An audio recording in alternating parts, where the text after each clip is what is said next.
Hey y'all, I just got off of work, dog tired, but this has really been on my heart and on my mind. Now, for the past few months to a year, I have been seeing these conversations about who's at fault for the kids' lower ratings, for not being able to read, write, do arithmetic, all that jazz.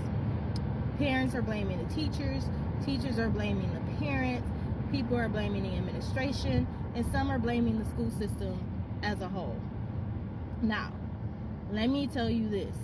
As a person who has been teaching for some years now, and as a person who started off as a substitute teacher, and as a person who actually went and got their degree in teaching the subject that she teaches, as well as, certification to be able to teach, there is a disconnect between what people think is happening in the schools versus what they know is in reality is happening in the schools versus what they think is happening and what's not happening and what is happening. There's a complete disconnect because nobody knows the in and out of school except for people who worked in the school currently and the people who are, administration and all that jazz. Everybody else is there as speculation because you don't know what's actually happening in the school building. You only see the surface level. Especially if you have been out of the teaching game for like the past 30 years. School, as it was, is not here anymore. The school that you knew growing up does not exist anymore. Every district, city, state, country, county, all of it has a different school system, and depending on what school you go to, whether it's charter, private, or public, everything is ran differently. Okay? So your experience might not be the same as somebody else's experience, and that's just flat out. Now, when I say who's to blame, I'm going to say everybody. There are shitty teachers. There are great teachers. There is terrible administration. There's people who are at the higher up that don't know what's happening at the bottom and they don't care. There are parents who make this abundantly hard and completely trash. Okay? There are trash parents. There are a lot of them. So who's to blame is everybody. Everybody is dropping the ball, and for the people who are trying to catch it at the bottom, they're struggling and nobody is trying to fix the solution. Like, nobody's trying to fix the problem. Nobody's coming up with a solution.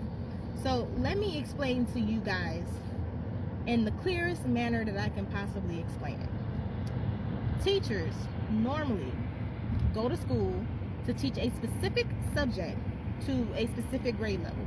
There are some who go to school to teach multiple grade levels and teach multiple subjects.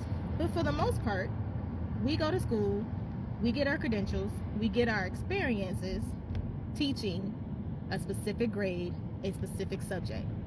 Now, back in the day, you was a math teacher. You were a 6th grade math teacher. That's all you were expected to teach was 6th grade math. Anybody else that fell out of that category was in the category they were supposed to be in. You might have catch a kid or two who were a little bit advanced, or a kid or two who was a little bit lower, but that was about it. You were not expected to teach kids. You were not expected to teach kids who were, levels away from what you were learning. So, if me, a 6th grade math teacher, was given a kid in 5th grade who's at the 5th grade, 4th grade, 3rd grade, 2nd grade, 1st grade level of math, and I've never went to school to teach 1st grade, 2nd grade, 3rd grade math, and I have no idea how to do that and how to bring them up to par, why are we upset at the teacher for not being able to teach? I didn't go to school for this. I never learned how to teach this, and just because you know a subject doesn't mean that you're good at teaching it. Okay? If I, a teacher, never in my life got my credentials in teaching special needs and only read a book or two about it, or maybe had one professional development about it, but I still don't know what I'm doing, why are we upset at the teacher for not knowing how to deal with kids who have special needs? In today's society, when you are in school, you have a teacher who went to school to teach 15 to 20 kids, now have 30 to 40 kids in the classroom with no parapro.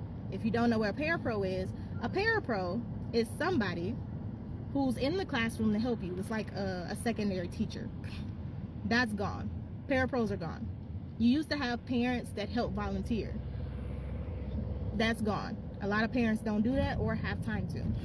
Then you also used to have, administration would come in and help you. That's gone. Administration does not come to help because administration is busy doing whatever administration does. So now you, a 6th grade teacher who have maybe 10 kids who are below level, and you've never taught any grade outside of your 6th grade level, which you went to school with, is expected to bring kids up to par.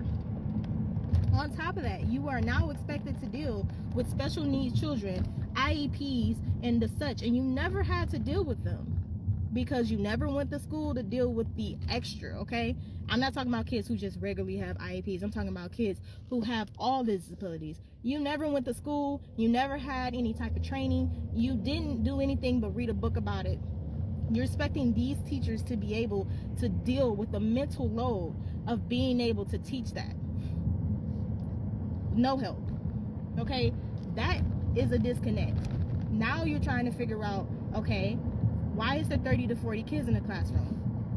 Because, schools just believe that a teacher should be able to teach that amount of kids without help, no matter how many different kids are in the classroom. There's some classrooms where teachers have kids that can't talk, they can't hear, they have blindness, they have kids with mental issues, developmental issues, they have kids with behavior issues, and then you have the kids who just don't care. Now, we know back in the day you had kids who went to school for the simple fact that their parents made them, but they still did the work. They still did the work. They did it because their parents would get them in trouble if they didn't. Now you have kids, and if you work in an urban setting or you work at a setting with these type of children, you have kids who parents don't care what they do, where they go, how they do it, what, any of that. They're in school for the simple fact to see their friends. They don't care about what you're teaching. They're not learning, and they're just falling behind and behind and behind, and you care, but they're being disrespectful, completely and utterly disrespectful. Now, on top of that, you have administration who only care about money. When I say they only care about money, I mean they only care about test scores. Because depending on what school you in, if you have good test scores, you get more money, you get more grants, you get all this other stuff. The schools with kids who are falling farther and farther and farther behind are fighting for their lives to have test scores. Not to learn, not to teach, just to do test scores. Because most of the teaching time is for behavior. We are now the schools that don't have security. We are now a part of the schools that don't have metal detectors. We are now a part of the schools who don't have parent help. We don't have administration help. We are just doing the best that we can, and we have to bring kids who don't care, who would rather be on their phone, who would rather be watching TV, who would rather be chatting with their friends. We have to figure out a way to motivate them to actually care. But in the end, it doesn't happen. We get hit with disrespect. And then when we tell the parents, we get hit with even more disrespect, because guess what? The parents don't care. The parents are doing whatever the parents are doing to keep a roof over their kid's head or just to live their life, while the child is now the parent. You understand me? The child is now the parent. The child is out here doing whatever. They are taking care of the kids. They're doing everything but paying the bills. I have seen so much. I've seen so much potential in children that just can't go nowhere because they're playing mama, daddy, uncle, sister, brother, whatever. So they don't have enough time to actually care about their education. Now, here's another thing that's going against us. Besides, education being completely oblivious, these kids can't read. They can't read because the schools are pushing them forward and forward and forward, and the parents don't care, so nobody's telling them to hold them back. And if the school don't hold them back, who was holding the kids accountable? Because no kid left behind, right? While all the kids are actually being left behind. We can't blame the pandemic anymore. The pandemic didn't hurt us. What it did was show us what was already happening. These kids were already behind. Nobody is saying it. Nobody's coming up with a solution. Everybody is just pushing them forward as if they're not learning. They're not learning, and the teachers are forced to go back, even though we never got credentials to go back. We don't know how. We don't know how to go back. That's not what we went to school for. Okay, do y'all understand?